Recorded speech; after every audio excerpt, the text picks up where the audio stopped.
Hey Hawks fans, welcome back to the channel. Hawks Report Card. We've got a 70-point win to review against the Tigers at the MCG on a Sunday. Pretty perfect conditions. Beautiful day, not much wind and sunny day, so high scoring type of day. Tigers, if they kick straight, probably would have kicked a lot more than this 52 points. But yeah, Hawthorn to kick 18 goals and 14 points is pretty good effort. A bit more accuracy would be better, but a lot of people did really well. So um, straight off the bat, Mitchell Lewis and well, he's were all in the first half. He virtually didn't touch it much in the second half.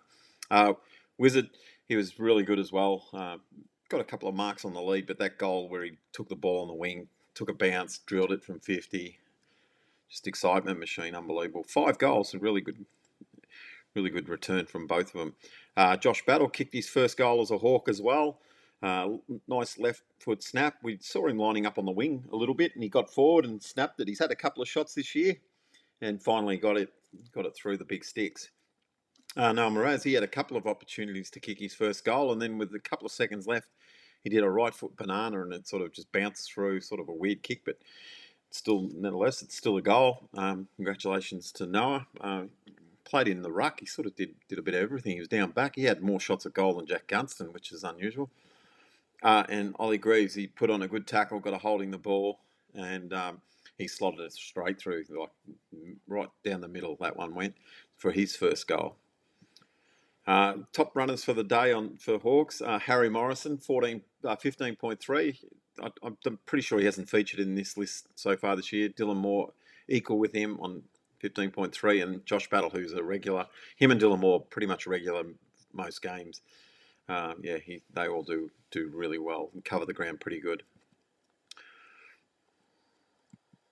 Major stat differentials. We had 100 more disposals than them. You think the scoreboard would indicate, like, obviously had more, 43 more kicks, 59 more handballs. We laid 18 more tackles than them. Last week we were sort of down behind in the tackles. This week we were back into it. John Newcomb and them guys in the middle really went after their midfielders. 38 more marks, a bit more efficient kicking than Richmond. They sort of, when they tried to take it on, they just miskicked a little bit. But the hit-outs were pretty even. The clearances we lost. The free kick count we won by 12. It's a big discrepancy there. 9 more inside 50s, and the contested was pretty even, and then the 100 uncontested possessions. So the Hawks report card, there we are. So let's move on to the first player, Harry Morrison. 19 disposals. He was down back. He was sort of helped out a little bit. He only had the 7 kicks and 124 metres gained. So not a prolific game or a big game from Harry, but Evie gave him a 6, 5.5, and the guest Craig gave him a 5. Mitch Lewis, big first half, massive first half. Looked like he could have been up for an 8 or something like that. Would have been a really big day, especially with all the talk of his contract and that. Like, it would have been really good on his behalf to kick the 8, but he got stuck on 5. Evie went 7.5, same as Fisher, and Craig went a little bit higher with an 8. But pretty good game. We just need him to do that against one of the big teams, and we'll be on our way, I think. John Newcomb, very quiet there. We just put a fail, but that's just because we hold him in high standards. He only had the 10 kicks and 300 metres gained, and he only got an AFL score of 63 for an A-grade midfielder. His last 2-3 weeks has really hindered his chances of getting All-Australian now, maybe even the 40 squad, or the 44 squad, whatever they do. So he's just his last 2 weeks probably down a little bit, and it's probably going to cost him at the end of the year. But he's a team first player, so it's not going to bother him. He sat out most of the last quarter, and hopefully he can bounce back next week. Jarman Impey, what else can you say? Everyone's sort of said it. I'm pretty sure 99 people out of 100 will give him best on ground. 34, look at that, 34 disposals, 26 kicks, 11 marks. A lot of them are intercepts. He even got down there and kicked a wonderful goal. Almost 700 metres gained. His efficiency's up, and he got a massive AFL score. Sam Mitchell talks about him as an All-Australian, and he's probably putting himself back in the frame. It looked a little bit doubtful because we thought he was going to probably miss a month, but he ended up missing 2 games or 3 games, I think. So hopefully it hasn't taken him out of the pitcher for an All-Australian, but him and Blake Hardwick been unbelievable down back. Nick the Wizard Watson, mostly first half again for him. Um, everything seems to be first half for him, and then sort of just goes really quiet, really missing in the last half. But his impact is quite for someone to have 8. When you watch the game, you'd think he's had 20 kicks. He just looked like he'd everywhere. But then you look, 8 of them, and 7 of them went for goal. So it means pretty good return and just excitement machine. And Evie went 7.5s, 7.5s, and the guest gave him a little bit higher with an 8. It's a pretty good game. If he maybe pressed on and just kicked another goal, or just had a couple more goal assists in the last half, you'd probably get really high there. James Sicily, a couple of weird free kicks or whatever happened down there. We were sort of at the other end, so I didn't get to see much of that. But you look at them stats, and that's a pretty good performance. 26 disposals, 15 kicks. He got down there, he kicked a really good goal. Ollie Greaves gave him the goal assist there, and he slotted it straight through. Beautiful goal in the start of the second half. So we didn't want to come out and be sluggish, and he was good. Just whatever happens with that free kick and the stuff behind the play sort of happens a bit, but hopefully he can get that out of his game. We've been saying that forever. I think he's 31 now, so he's not going to. But yeah, really good game statistically, and yeah, hopefully next week he can do it again. Dylan Moore didn't hit the scoreboard. He had his one shot at goal and missed it. But you can see there, 24 disposals, 12 kicks. He got to 380 metres. He sort of did a lot of handballing. Him and Massimo were down the wing a couple of times, really teamed up well, and he probably racked up a couple in a couple of plays. So, yeah, it's still a really good game from Dylan without hitting the scoreboard. So we got 3 7s there, so everyone thought pretty much the same. And that's pretty good, 24 disposals. Connor McDonald, another one, high disposals, but only the 13 kicks. He was sort of played like a centreman for Hawthorn this last game, because he got the 10 marks. He really linked up well, but he obviously did a lot of handballs, with 20 handballs. But yeah, in the 371 metres, he had a shot at goal, but didn't even register a score, which is unlike him. He's usually pretty good in front of the sticks, especially a set shot. Evie went an 8.5, and Fish and Craig 7.5s. But yeah, really good game. He's put 2 together now. Hopefully he can roll on towards September. Blake Hardwick really set it up well in the first quarter. He was doing everything. He went a bit quiet because the ball just didn't come down there much. And yeah, he so solid though.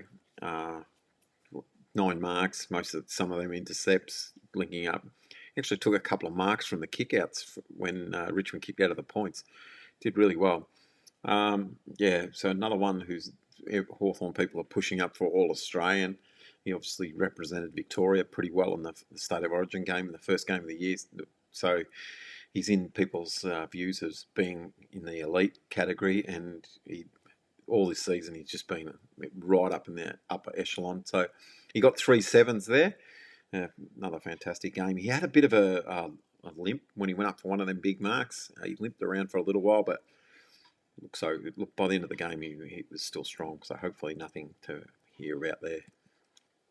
Massimo, another one, bit like Dylan Moore in that. He patrolled that wing up and down. He got 344 metres gained, which is from 27 disposals. Probably not much for him, but only 11 kicks. He did a lot of that handballing. He was with Jack Ginnivan doing that in the first quarter, and then when he didn't come back in the second half, it was him and Dylan going down the wings together. But yeah, another really solid game. He didn't hit the scoreboard. He hasn't hit the scoreboard for a little while now. He hasn't kicked a goal, but yeah, he's just a really good player, really solid player there. Got the 5 tackles, the 4 marks. Really good game from Massimo. He got 2 7.5s and a little bit lower from Fish 7. Lloyd Meek, going up against Nankervis, a big man as well. Got the 14 disposals. It's hard to judge the ruckman because I'm not really looking at knockouts and that. But when we lost the clearances, but them boys they had in there, they're like Taranto and that, quite good in the clearances. But Mickey's doing his part. He got 3 marks this time, laid the 7 tackles. That's what you want. You want him competing. Gets him into the game, and got 2 sevens and a 7.5 from Craig. He went a little bit higher. Marbio Chol, we've given him a fail because it was a quiet game. Most of his possessions were from when he went in the ruck, and he would just take the ball out of the air and get a clear possession. But that he didn't do much after that. I mean, that was a beautiful goal, that banana with 20 or 30 seconds left to go. But Evie went a 5, and he got 2 4.5s. But hopefully he can bounce back. Sort of, maybe, not sure, but when he rucks a little bit, takes a bit out of him. But still, we should expect a little bit more from him. Jack Gunston, another one, very quiet. 5 kicks from Jack, 4 marks. He had the 2 shots at goal. He got the 50-metre penalty, which helped to give him a certain goal. But had little impact at all on the game. And so he got 3 4s there. Noah Mraz, like I said earlier, he had more shots at goal than Jack Gunston, and he was virtually in the back line for the first 3 quarters. So he ended up rucking. Look at them stats for a 20-year-old playing his 3rd game, I think it is. So he had the 16 disposals. He got 352 metres gained, so he got more than Jai in that. He's got an awkward kicking style, and that's when he had them 2 shots at goal, set shots, just a little bit awkward drop and sprayed him a little bit. You can see the efficiency's right down there, 56. Probably has to jump that up to around the 70. And, still got the 6 tackles. He put himself in the game. What a really competitive young fella. So he got his first goal. So across the board, he got 3 sevens. Very competitive person. Josh Weddle, he's back after a month. He'd missed 3 weeks, so he hadn't played for a month. Really electrifying early. He got it and bounced it a couple of times. He went a little bit quiet in the after half time, a bit like most of them, and 10 kicks, still got the 400 metres gained. Yeah, and he had a couple of shots, like he really could have kicked a really good goal. I think it went on the fork, so he didn't even register a point. But it would have been a magnificent goal when he ran around a few and come and had a shot. Went on the fork. Evie went a 6.5 and 2 sevens. Josh Battle, good to have him back as well.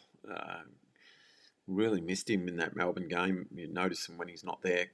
The Carlton game was a little bit different, but 27 disposals. Went up on the wing. Like, there was no matchup for him, especially with Noah Mraz and him on the ground at the same time with Tom Barras. There's no matchup, so why not put him up there? We can see he runs. He's a really good runner, and he's a massive matchup for someone on the wing to try and outmark so you see a lot of teams from kickouts now trying to get the wingman who can outmark people on the outer wing and kick it to them. And I think Hawthorn could do worse than try and kick Josh Battle one-on-one and see who can outmark him. But 3 7.5s, another great game from Josh, and it's really good to have him back. Josh Ward, really good early. Him and Conor McDonald were linking up through the middle, really good. And I thought, geez, he had a big day. When I looked in, he only had 20 disposals and just 11 kicks. He had his shot at goal. Probably could have kicked that too. Would have been 3 weeks in a row. But he got his 345 metres gained. So I imagine most of them possessions were in the first half when the game was on the line. So he probably went a little bit quiet after that. He's got a full range of points there. He got a 7, a 6.5 and a 6 from Craig, the guest. Cam McKenzie, another real quiet game. 7 kicks. It's quite weird how he's going up and down every second week. Very similar game to the Gold Coast, but he only had 10 against them, I think. Against Melbourne, I mean. So he's had 7 kicks, 200 metres gained for a midfielder. I'm not sure, how he's travelling, Cam. But people keep talking him up, but them stats don't jump off at you, especially his efficiency's down to 65. AFL score of 66 too for a midfielder is nowhere near it. You need to be doubling that. Clean up his efficiency and probably kick it a little bit more, get the metres gained. But he still laid the 4 tackles, took the 2 marks, hasn't hit the scoreboard for a while. So he fished 5s and he got a 5.5 from Craig. Jack Ginnivan, hard to assess, had a really good first half. He was probably looking at being one of the better on the grounds. He set up a lot, had a lot of time over the ball. Really, he was being really efficient too, like he was really clean. 91% efficiency there from his thing. He really set up some goals in that first half. Hit the whiz with the first one, so sent him on his way. And just unlucky to get these days when they tell you someone's injured and they tell you an injury, we're not sure, but they say back tightness. So I'm not sure whether he's going to miss or what happens there, but yeah, be interesting. But virtually after half time didn't play, so hard to judge. Ollie Greaves, he played the whole game. Got a little bit more game time than last time, but still not much more. He gave up that. Sorry about that little profile picture there. It's gone a bit off. But he gave up that goal where he went to handball it to Sicily and just muffed it and didn't actually handball it, so they just got a goal. But yeah, he got his first goal from a pressure act. Good tackle in the forward line, kicked it dead straight, right over the umpire's hat. But yeah, it's interesting to see whether they hold their spot. I think just Will Day might be the only one coming back this week, so interesting to see who they leave out. Tom Barras, you know, when you go to the game, you just marvel at how good he is. I'm not sure when I watch him on TV, you think, oh, where's Tommy? What's he doing? Who's he? But you just watch him live. He's just fantastic. He just really nullifies the players he plays on. We saw a month ago, he kept Ben King to 2 kicks, and yeah, I'm not sure how many Tom Lynch had, but it wasn't many more than that. A really good game from Tom. He's just so solid, and he just knows when to. He's not marking too much at the moment. He's just really nullifying the person he plays on. But yeah, I think when it gets in a bigger occasion, I think he probably start trying to go for his marks a little bit more. But at this moment, he's just killing it and just killing the ball, and he's doing so well. Bailey McDonald, you can see there he only had 6 kicks, and I tell you, the first 2 of them didn't spin; they just floated through the air. They were dead set floaters. But you can just see the pace of him. He's watching him live. He just covers the ground like so fast. He actually looks bigger than he actually is because he's so fast, and it looks really good. But obviously he's got to clean that kicking up, because you're coming out of defence, you can't turn it over and just be scored against a good team. But yeah, he's definitely. I'm pretty sure he's keeping his place, because Carl Amon's still probably a month away. So I'd imagine he's got a good run at it, and he just needs to clean up that kicking. I mean, he's quite fast. He looks exciting when he takes a couple of bounces, but yeah, he's got to be able to drop it on his boot a little bit better than what he has been. I'm pretty sure I missed the Will McCabe slide there, because I talk about a fantastic goal that he kicked. Must have been a 65-metre drop punt straight over the umpire's hat into the crowd. A beautiful kick. Can't remember much else. I think he had about the 13 or 14 touches, but here's another one. He's sort of been playing out of position, playing on the wing or playing more half forward, maybe a bit of a wing. So he's not getting as much game time as he would. So it's interesting to see where they slot him, but we'll go to Evie's top 3. I mean, this is going to be a common theme. Jarman Impey, 3 votes. Connor McDonald, 2. Mitch Lewis really set it up in that first quarter. So any doubts you think of Richmond causing an upset was snuffed pretty much by Mitch by himself. I'm pretty sure he kicked it. Even at halftime, he probably had more than Richmond had scored as well. And he got a special mention to the guy who had his appendix out 2 weeks ago or 3 weeks ago. He's bounced back, Josh Battle. Good to have him back.